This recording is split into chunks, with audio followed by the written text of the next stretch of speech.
ನಮಸ್ತೆ. ಜೀವನದ ಮೌಲ್ಯಗಳನ್ನು ಸಾರಿದಂತಹ ನಮ್ಮ ಮರ್ಯಾದಾ ಪುರುಷೋತ್ತಮ ರಾಮನ ಚರಿತೆಯನ್ನ ಹಾಡಿ ಹೊಗಳಿದಂತಹ ಮಹಾನ್ ಗ್ರಂಥವನ್ನ ಬರೆದಂತಹ ನಮ್ಮ ಮಹರ್ಷಿ ವಾಲ್ಮೀಕಿಯವರು ವಾಸವಾಗಿದ್ದಂತಹ ಜಾಗ, ತಾಯಿ ಸೀತಾಮಾತೆ ತನ್ನ ಪಾದ ಸ್ಪರ್ಶವನ್ನ ಮಾಡಿದಂತಹ ಜಾಗ, ಲವಕುಶರ ಜನ್ಮವಾದಂತಹ ಸ್ಥಳ, ಹಾಗೂ ನಮ್ಮ ಸೀತಾಮಾತೆ ತನ್ನ ತಾಯಿ ಮಡಿಲನ್ನ ಸೇರಿದಂತಹ ಜಾಗ ಯಾವುದು ಗೊತ್ತಾ? ಅದು ನಮ್ಮ ಹೆಮ್ಮೆಯ ಕರ್ನಾಟಕ ಬಿಜಾಪುರ ಜಿಲ್ಲೆಯ ಆಲಮಟ್ಟಿ ಡ್ಯಾಮ್ನ ಹತ್ರ ಇದೆ. ಅದನ್ನ ನೋಡೋಣ ಬನ್ನಿ. ಈಗ ನೀವು ನೋಡ್ತಾ ಇರೋದು ಸೀತಾಮಾತೆಯ ದೇವಸ್ಥಾನ. ಇದರ ವಿಶೇಷವೆಂದರೆ ಇಡೀ ಭಾರತ ದೇಶದಲ್ಲಿರುವ ಏಕೈಕ ಪುರಾತನ ಸೀತಾಮಾತೆಗಾಗಿಯೇ ಇರುವಂತಹ ಪ್ರತ್ಯೇಕ ಮಂದಿರ. ಈ ಸ್ಥಳದ ವಿಶೇಷವೆಂದರೆ ಆಕಾಶ ಮಾರ್ಗದಲ್ಲಿ ಸೀತಾಮಾತೆಯನ್ನು ರಾವಣನು ಅಪಹರಿಸಿ ಲಂಕೆಗೆ ಪುಷ್ಪಕ ವಿಮಾನದಲ್ಲಿ ಈ ಮಾರ್ಗವಾಗಿ ಕರೆದುಕೊಂಡು ಹೋಗುವಾಗ ಸೀತೆಯು ತನ್ನ ಕರಿಮಣಿಯನ್ನು ಇದೇ ಜಾಗದಲ್ಲಿ ಎಸೆದಿದ್ದಳಂತೆ.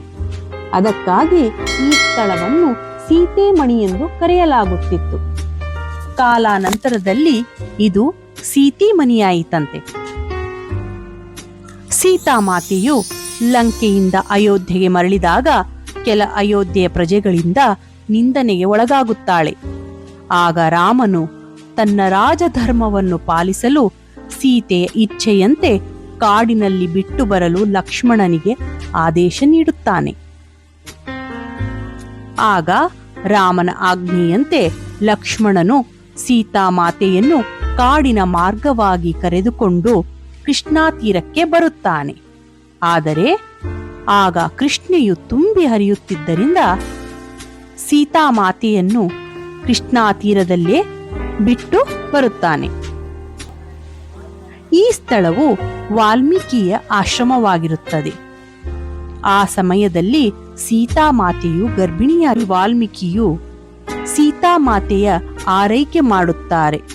ತುಂಬು ಗರ್ಭಿಣಿಯಾದ ಸೀತಾಮಾತೆಯು ಲವಕುಶರಿಗೆ ಇಲ್ಲಿಯೇ ಜನ್ಮವನ್ನು ನೀಡುತ್ತಾಳೆ. ನಾವು ಇಲ್ಲಿ ಲವಕುಶರು ಜನಿಸಿದ ಪ್ರಸೂತಿ ಗೃಹವನ್ನು ಕೂಡ ಕಾಣಬಹುದು.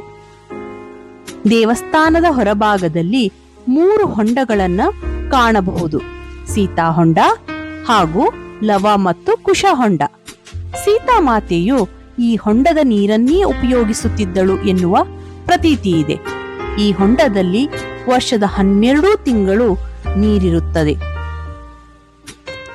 ನಾವು ಲವ ಮತ್ತು ಕುಶರು ಸ್ನಾನ ಮಾಡುತ್ತಿದ್ದ ಹೊಂಡವನ್ನು ಸಹ ಇಲ್ಲಿ ಕಾಣಬಹುದು. ಇಲ್ಲಿ ಎಂತಹ ಬರಗಾಲ ಬಂದರೂ 12 ತಿಂಗಳು ನೀರು ಬತ್ತುವುದಿಲ್ಲ.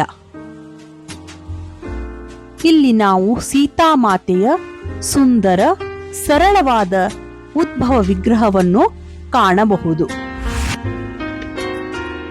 ವಾಲ್ಮೀಕಿ ಮಹರ್ಷಿಯು ಲವಕುಶರಿಗೆ ಎಲ್ಲಾ ರೀತಿಯ ವಿದ್ಯಾರ್ಜನೆಯನ್ನು ಮಾಡುತ್ತಾರೆ.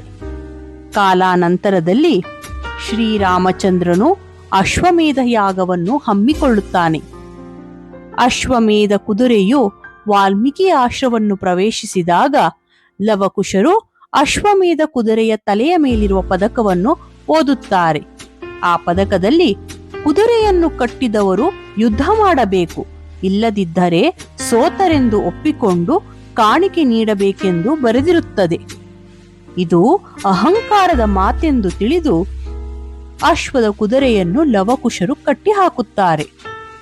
ಶ್ರೀರಾಮಚಂದ್ರನ ಸೈನಿಕರು, ನೀವಿನ್ನೂ ಬಾಲಕರು, ಯುದ್ಧ ಮಾಡುವ ವಯಸ್ಸಲ್ಲ, ಬಿಟ್ಟು ಬಿಡಿ ಎಂದು ಹೇಳಿದರೂ ಮಾತನ್ನು ಕೇಳದೆ ಯುದ್ಧಕ್ಕೆ ಆಹ್ವಾನ ನೀಡುತ್ತಾರೆ. ಕುದುರೆಯ ರಕ್ಷಣೆಗೆಂದು ಬಂದ ಶ್ರೀರಾಮನ ಸಹೋದರ ಶತ್ರುಘ್ನನು ಲವಕುಶರ ಜೊತೆ ಯುದ್ಧ ಮಾಡಿ ಸೋಲನ್ನು ಅನುಭವಿಸಿ ಮೂರ್ಛಿತಗೊಳ್ಳುತ್ತಾನೆ. ಲಕ್ಷ್ಮಣನೂ ಕೂಡ ಗಾಯಗೊಂಡು ಮೂರ್ಛಿತಗೊಳ್ಳುತ್ತಾನೆ. ಇಷ್ಟಕ್ಕೆ ನಿಲ್ಲದ ಯುದ್ಧ ಪರಾಕ್ರಮಿ ಹನುಮನು ತನ್ನ ವಾನರ ಸೇನೆಯೊಂದಿಗೆ ಯುದ್ಧಕ್ಕಿಳಿಯುತ್ತಾನೆ. ಆದರೆ ವೀರಶೂರ ಜಾನಕಿ ಪುತ್ರರಾದ ಲವಕುಶರು ಹನುಮನ ಸೈನ್ಯವನ್ನು ಪರಾಭವಗೊಳಿಸಿ ಹನುಮನನ್ನೇ ಬಂಧಿಸಿ ಬಿಡುತ್ತಾರೆ.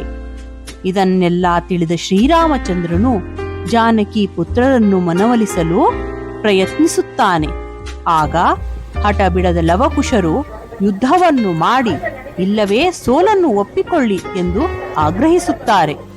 ವಿಧಿ ಇಲ್ಲದೆ ಶ್ರೀರಾಮಚಂದ್ರನು ಯುದ್ಧಕ್ಕೆ ಅಣಿಯಾಗುತ್ತಾನೆ.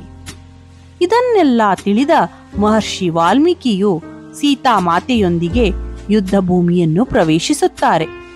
ವಾಲ್ಮೀಕಿ ಮಹರ್ಷಿಗಳು ಲವಕುಶರಿಗೆ ಇವರೇ ನಿಮ್ಮ ತಂದೆ ಶ್ರೀರಾಮಚಂದ್ರನೆಂದು ತಿಳಿಸಿದಾಗ ತಂದೆ ಮಕ್ಕಳ ಮಿಲನವಾಗುತ್ತದೆ. ಈ ಎಲ್ಲಾ ಕಥಾದೃಶ್ಯವನ್ನು ಸೀತಿಮನಿಯ ಹತ್ತಿರದಲ್ಲಿರುವ ಲವಕುಶ ಉದ್ಯಾನವನದಲ್ಲಿ ಕಾಣಬಹುದು. ನಾವು ಇಲ್ಲಿ ಧರ್ಮದ ಕಟ್ಟೆ ಮತ್ತು ವಾಲ್ಮೀಕಿಯ ಮಂದಿರವನ್ನು ಕೂಡ ಕಾಣಬಹುದು.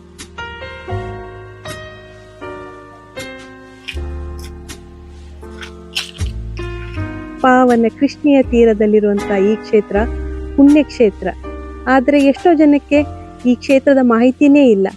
ಒಮ್ಮೆ ಆದರೂ ಭೇಟಿ ನೀಡಿ ಸೀತಾಮಾತೆಯ ಆಶೀರ್ವಾದವನ್ನ ಪಡೆಯಿರಿ. ಸರ್ವೇ ಸಂತು ನಿರಾಮಯ.